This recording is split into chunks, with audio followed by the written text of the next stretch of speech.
Un cordial saludo, espero que estén muy bien.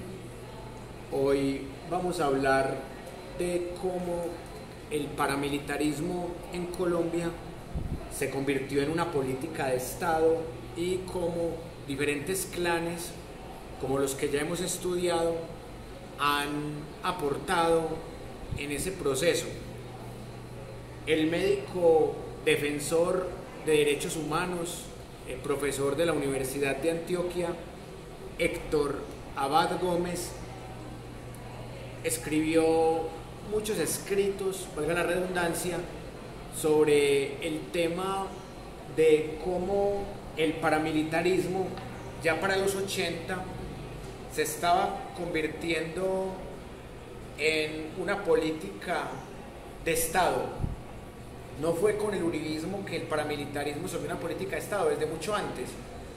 Desde mucho antes del uribismo, el paramilitarismo se metió en el DAS, en la Fiscalía, en campañas presidenciales, en campañas al Congreso, en procesos de alcaldías y gobernaciones. Porque si bien el paramilitarismo fue fundado por narcotraficantes, por grandes hacendados, estos narcotraficantes y hacendados ya tenían tentáculos en diferentes órganos del poder.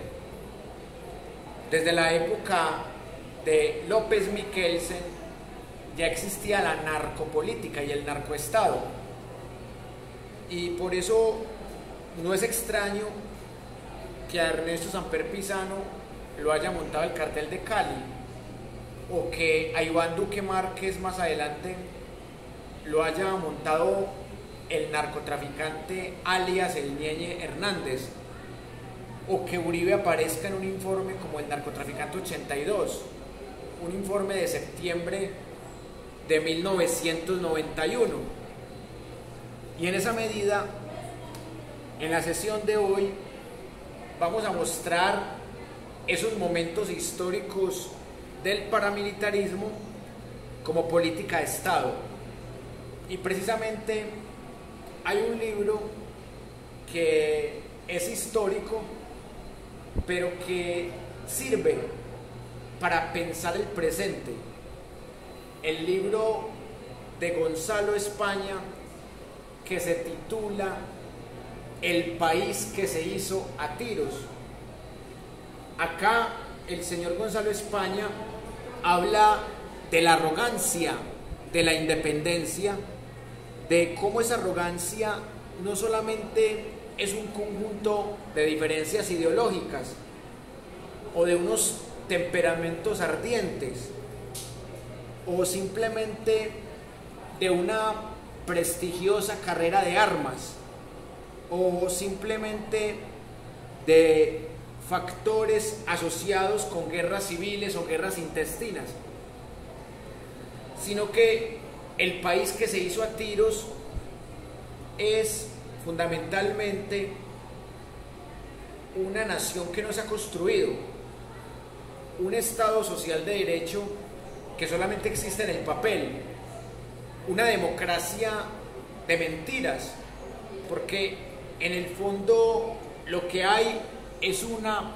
plutocracia, un gobierno que se ha hecho para los más ricos, y los más ricos, sean narcotraficantes, hacendados, esmeralderos, politiqueros, los más ricos son los que han financiado los paramilitares. Ese documental que ustedes pueden ver de Los Informantes sobre el magnicidio perpetrado a Héctor Abad Gómez es interesante, pero le falta algo muy importante, y hablar de esa conexión mafiosa entre grupos paramilitares y clanes politiqueros. Esa es la parte que no se habla ahí. Y en el pensamiento crítico no solamente se busca la verdad, sino que se busca complementar las verdades a medias. Ese documental de Los Informantes sobre el médico defensor de derechos humanos Héctor Abad Gómez es una muestra de solo la punta del iceberg. Y acá, en nuestro curso de pensamiento crítico y nuevas tecnologías, vamos a ver mucho más allá de la punta del iceberg. Y precisamente a los medios masivos de desinformación les ha interesado mantener ocultos los vínculos entre grupos paramilitares y agentes del Estado. Y si algo ha mostrado las declaraciones de Salvatore Mancuso es cómo esto es más estrecho y más cercano de lo que creíamos, que había paramilitares con carnés del ejército, con cargos en el ejército, con relaciones muy cercanas a grandes empresarios, gremios económicos y sobre todo politiqueros. Así que es correcto decir que al médico defensor de derechos humanos Héctor Abad Gómez lo mató el paramilitarismo. Eso es correcto. Pero lo que se concluye de ahí no es tan correcto, porque se concluye que es culpa solamente de unos actores armados ilegales, en este caso los paramilitares,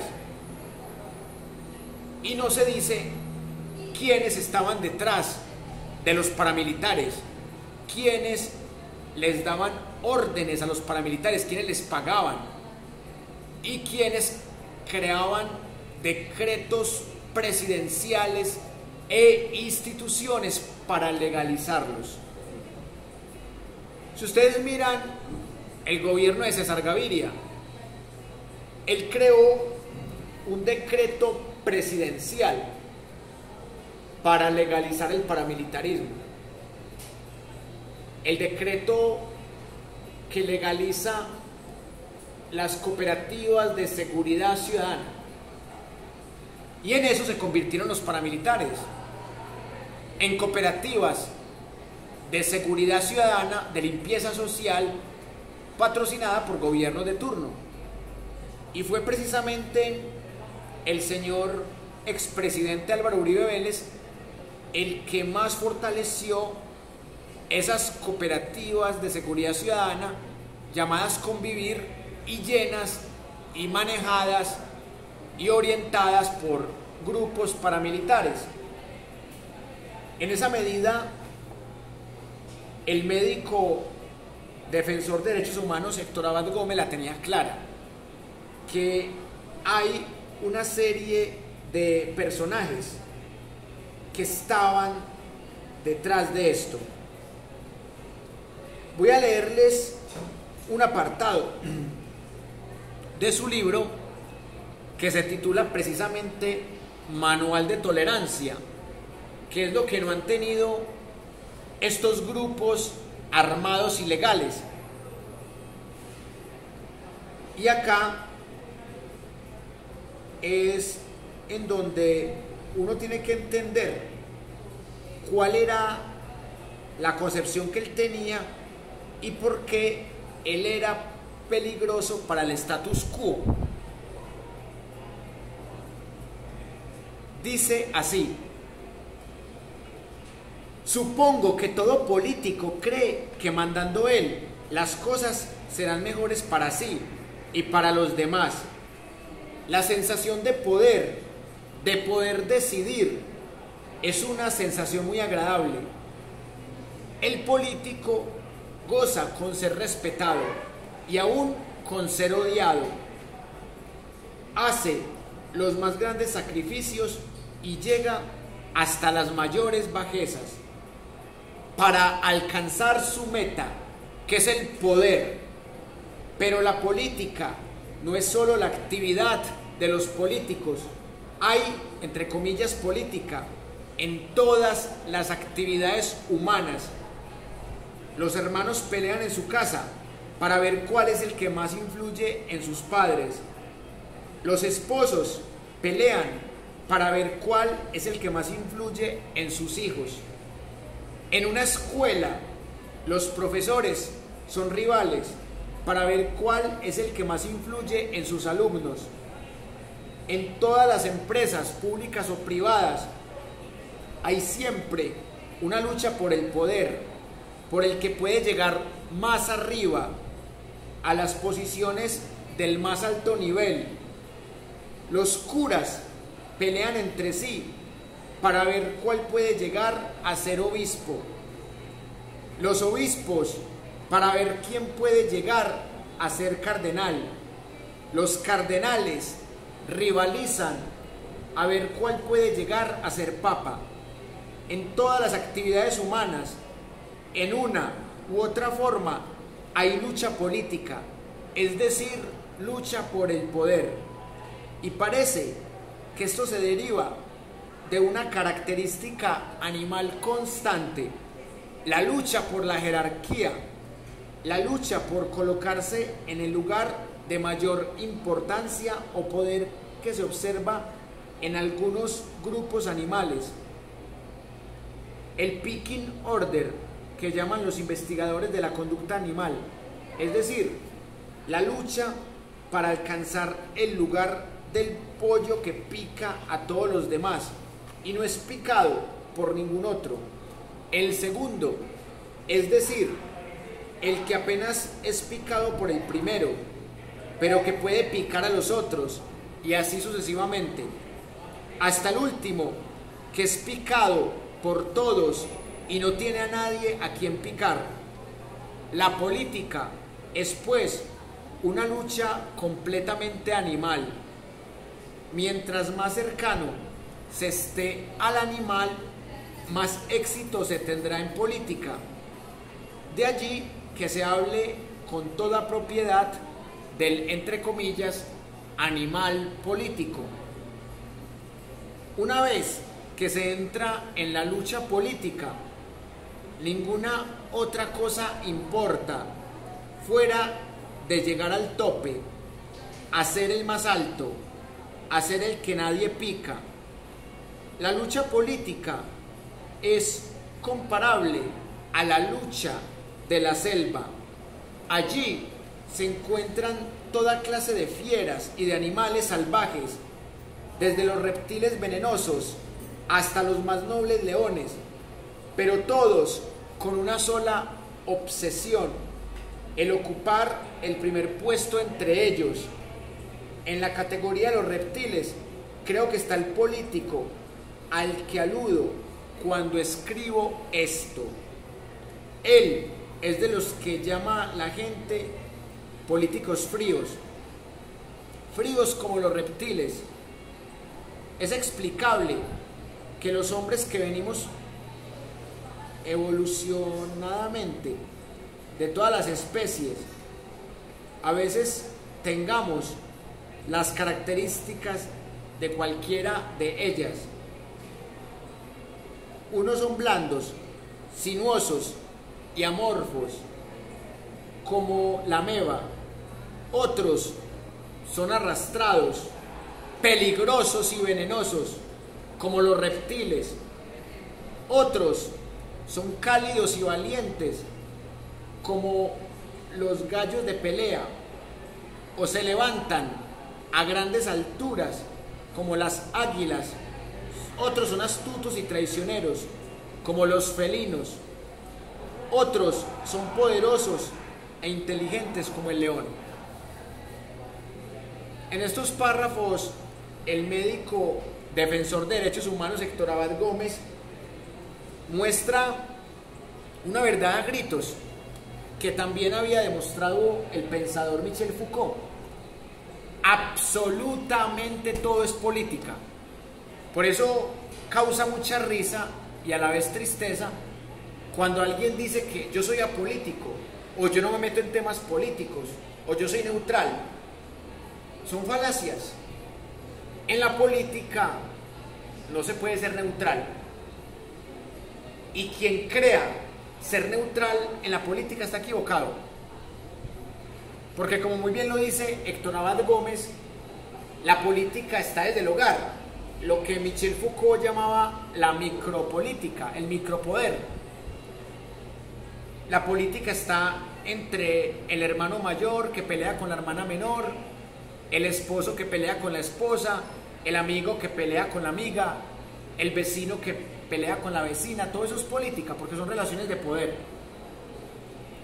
Y aquí creen de manera bastante errada y superficial que política es decir a la gente que deben votar por este y por este no. Eso solamente es una pequeña parte de la política. ¿Y por qué asesinaron a este señor?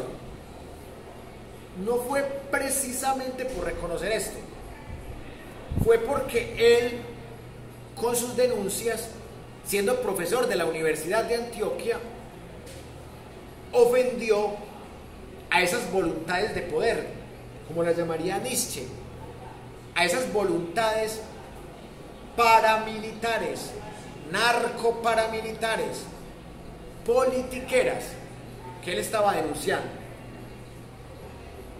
Y es paradójico que él tuviera ideas para construir este manual de tolerancia y que a él lo hayan asesinado precisamente por intolerancia. Porque su hijo, Héctor Abad Faciolince, escribe la obra El olvido que seremos. Porque cuando asesinan a Héctor Abad Gómez, en uno de sus bolsillos del pantalón tenía esa frase de Borges, el olvido que seremos, porque ese mismo día que lo mataron a él, habían matado a otros dos que también estaban luchando contra la misma mafia delincuente y paramilitar. Y él estaba en el velorio del otro que habían matado, y a él lo matan en el mismo velorio del otro. Y eso muestra la clase de sociedad en la que vivíamos y en la que todavía de cierta manera vivimos.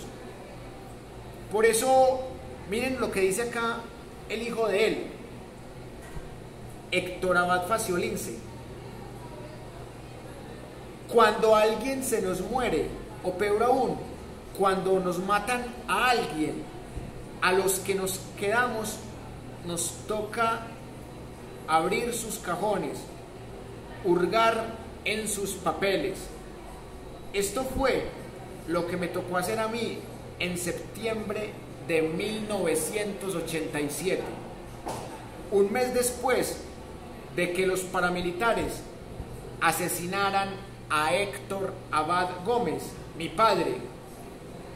Tenemos en la casa una mala costumbre: apuntar ideas en servilletas, en recibos de compras, en papelitos sueltos, en la última página del libro que estamos leyendo, también más ordenados, en hojas de cuaderno. Este libro salió casi sin darme cuenta, reuniendo esas hojas de cuaderno y esos papeles hallados en el desorden de mi padre. Para darle forma, usé también algunas páginas de 2 libros que mi papá publicó en vida y que pasaron casi totalmente inadvertidos: Una visión del mundo y Cartas desde Asia. Este libro es póstumo, pero fue editado y organizado por el mismo hijo de Héctor Abad Gómez, o sea, Héctor Abad Faciolince.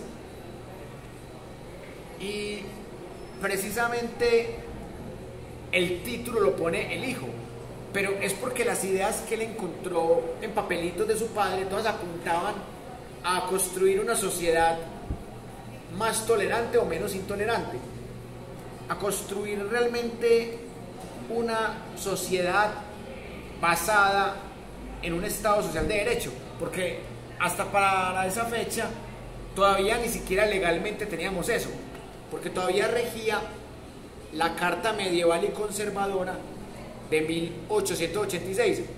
A Héctor Abad Gómez no le tocó la Carta de 1991, pero ideas como las suyas terminaron nutriendo la nueva Carta Constitucional.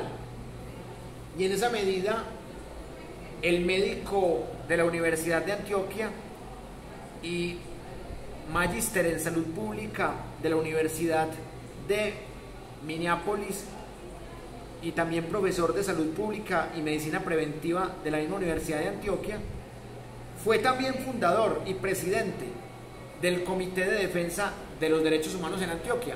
Y sobre todo por esto último fue que lo mataron, porque acá los grupos dominantes narcoparamilitares no iban a permitir que hubiese un comité de defensa de derechos humanos, porque eso les aterra. Mire que Uribe, cuando era presidente, también satanizaba de la manera más horrenda posible a los defensores de derechos humanos. Decía que eran traficantes de derechos humanos, que eran terroristas de civil. ¿Qué piensan ustedes de un presidente que habla en esos términos? Pues que es un presidente que defiende a los opresores, que defiende a los narcoparamilitares, que defiende a los delincuentes. Y volviendo a esa lucha animal de la que hablaba aquí Héctor Abad Gómez, que me parece muy injusta con los animales, pero que vale como metáfora y como analogía. Uno ve a personajes como Álvaro Uribe Vélez, como Guillermo León Valencia, como Miguel Abadía Méndez, como Rafael Núñez, como Simón Bolívar. Esos personajes eran reptiles, eran peligrosos, eran venenosos y cuestionables de cometer genocidios y cuestionados por cometer crímenes que se pueden considerar de lesa humanidad, porque en esa época de Simón Bolívar pues se hablaba era de crímenes de lesa majestad, pero hoy día ya se habla de crímenes de lesa humanidad, y eso es precisamente lo que han hecho estos politiqueros. Y en esa medida también se habla de otro tipo de fieras que han gobernado a Colombia. Por ejemplo, Juan Manuel Santos es un felino. O sea, si Uribe es un reptil, Juan Manuel Santos es un felino, porque es astuto y traicionero. Ahí está. Entonces, podemos ver que algunos, como Gustavo Petro, uno podría decir que son leones, porque son poderosos pero a la vez muy inteligentes. Entonces uno va clasificando a los políticos según ciertas características.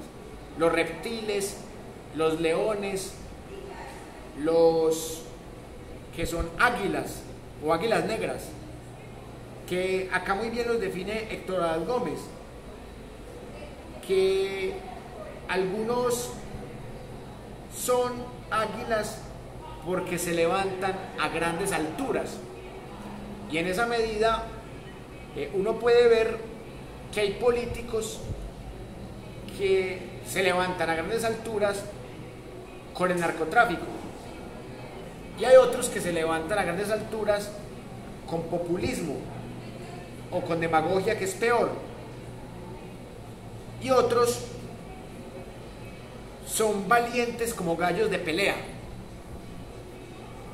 Y estos son los que llamo yo denunciantes, como Iván Cepeda, un tipo que también perdió su padre en el conflicto armado y que ha sido un valiente gallo de pelea. Iván Cepeda, que terminó siendo acusador después de haber sido acusado en el proceso con Uribe por soborno y fraude procesal. Entonces, ese tipo de políticos, uno ve que han denunciado los peores escándalos de la historia de Colombia, como falsos positivos, como chuzadas del DAS, parapolítica, GIS política, y muchos de esos trataron de ser asesinados, pero por fortuna pues algunos se han salvado, han atentado contra ellos y se han salvado, como pasó con la señora fiscal Amparo Cerón, que trataron de matarla en Chile por estar investigando Odebrecht, y luego el fiscal uribista Francisco Barbosa la sacó. Lamentablemente Petro también la sacó de la terna, porque yo presiento que Petro se dejó enceguecer de Daniel Coronel, con la mentira de que ella era amiga de María Fernanda Cabal y que era títere de Néstor Humberto Martínez, pero una señora que es capaz de denunciar y estudiar con rigor a los mafiosos de Odebrecht, no creo que sea una títere obediente, y no creo que Barbosa sea capaz de sacar de Odebrecht a una fiscal de bolsillo. Si realmente fuera una fiscal de bolsillo, no lo hubiera sacado de Odebrecht y no lo hubiera ignorado, como vimos en las cartas de Cerón. Y ya para ir redondeando esta parte de los animales políticos, es importante considerar que cualquier político puede hablar bonito, pero son muy pocos los políticos que demuestran realmente de qué están hechos y que no son politiqueros sino políticos, porque acá también se ha creído que el político es una rata ladrona, y realmente una rata ladrona es un insulto contra las pobres ratas, pero para que alguien sea una rata ladrona, pues tiene que haber una serie de indicios, pruebas y evidencias. Y hay políticos que uno puede decir que se equivocan gobernando, pero uno no puede decir o que son criminales de guerra o de lesa humanidad, o que realmente le han robado al pueblo, porque una cosa es que le roben a unos cuantos y otra cosa es que le roben a todo el pueblo colombiano, porque el impuesto también puede ser un robo, pero de todas maneras es un robo legal el impuesto. Entonces eso es lo normal de un político, que cobra impuestos, pero que ya le roban al pueblo de lo que ya le han robado en impuestos es lo peor que puede pasar.